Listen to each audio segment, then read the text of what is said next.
Alright, today we are installing a Mastercraft Maximum Premium Performance Easy Install Track Panel Starter Kit from Canadian Tire to organize all your tools and other things, various items. After you open the box, this is what you'll find in the package. There are 4 lengths of 48-inch track panel. There's some trim. There are 12 small hooks, 2 of the larger pegs, obviously your screws, and the instruction manual. Okay, I'm going to give you a basic overview of what you want to do when you're installing this. You'll start with the bottom piece of trim here, and what you want to do is take this and put it at the lowest part of your track wall. So where you're going to have the lowest part of your track wall, you'll install this first. Make sure it's very level, otherwise you'll have headaches later on down the line. And you'll screw into every stud along the 4 feet of the length of it, and make sure it starts and ends on a stud. They've made that very clear in the instructions.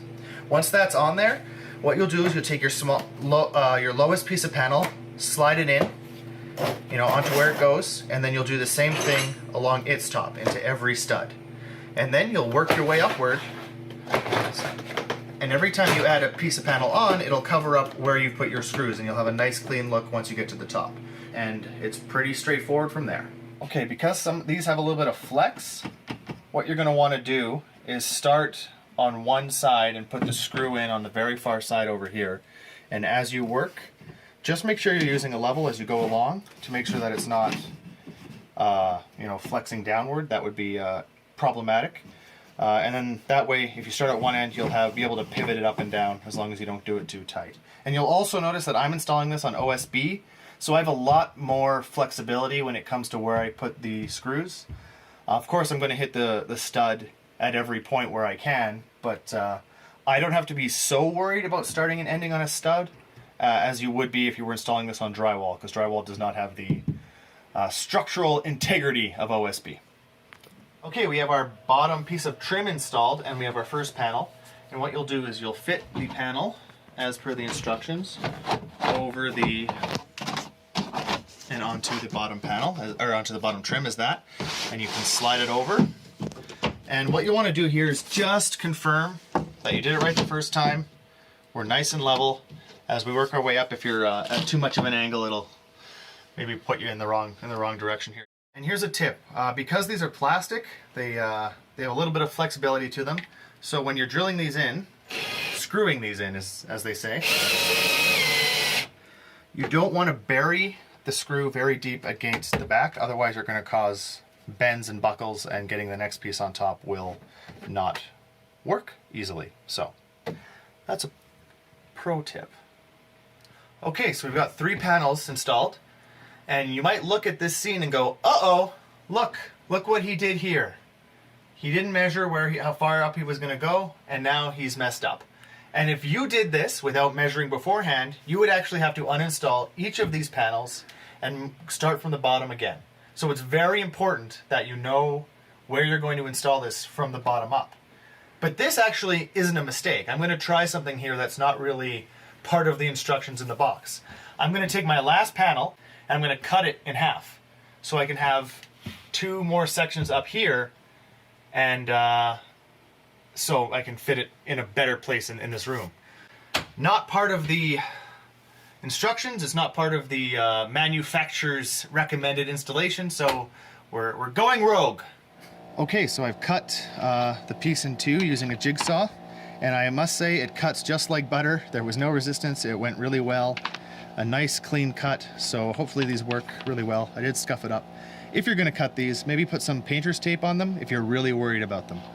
But other than that, yeah, success! I should note that when I'm drilling into the OSB and not hitting a stud, I'm using different screws which have threading all the way to the top. That way there's no bare area with no grip if you get too deep, because the ones that come with it are they have a bare spot close to the top which wouldn't grip into the OSB. Okay, great. It worked perfectly what I had in mind. It's on the wall. It's strong as can be. I have no doubts this will hold what I need to put onto it. I will say that for those of you who are installing on drywall, which I think is the majority of people, the instructions indicate that you can actually put some caulking adhesive on the back of these panels when you install them to give it a little extra support, and I don't think that's a terrible idea either. But for my purposes, it's looking really good. And the way I cut these two, it worked out really, really well. So if you're able to hit 2 studs and be very close to the edge when you install the screws on the end pieces, you could probably make this work as well, although it's not recommended by the manufacturer. So let's throw a few things on here and see how it looks. Okay, the kit comes with 2 types. It comes with 2 of these beefier double hooks and 12 of these smaller pin style ones. And to install them, it's very easy. They're at an angle. You just tuck them up and let them rest. Just like so, and that's how it works. And like I said, I have no concerns at all actually about the strength of these. They say you can hold up to 75 pounds per linear foot, but there's an asterisk next to that. So you've got to have 16 off-center studs. I think you have to be using the adhesive. So I wouldn't load this up with 75 pounds every linear foot to test it, but for what most people will use this for, I don't think there's going to be any issues at all. It looks like there's a lot of give, but it's quite sturdy. So let's install our tools. Okay, here we have it. We have all of our tools hung up on the board. But if you've noticed, the different pegs I have on here are far more than what is included in the box. And that is because a while back, before I even had this, I went to a garage sale and they had a whole bunch of these. They were pretty much giving them away. I mean, I did pay for them, but I got them for a song. And I was like, if I ever get a slat wall, it'll be handy. But there's these types as well, and I wanted to point this out. I like the Mastercraft ones. They're nice. But when you go to reach and grab something off the wall, they do that, and it can be frustrating. Obviously, it's not a big deal. If you take your time, it doesn't matter, but I don't always take my time. These, however, I'll just show you. They can be put onto the wall, and then these clips at the bottom slide up, and you turn to lock them in place. It's easier with 2 hands, but I'm doing it one-handed. And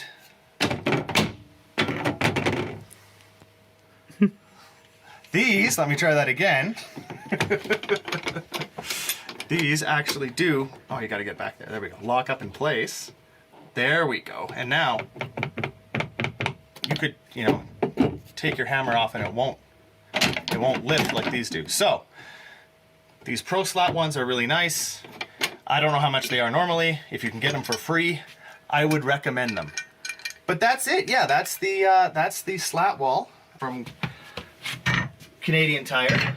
Yeah, overall I'm pretty happy with it. Like I said, I have no concerns about the ability of this wall to hold my stuff. I'm not worried. And now that I'm done the project, I'm already thinking, man, I wish I bought 2 of these, because I would have liked to, cut this one off here and then put the one off here and then take these 2 and move them up.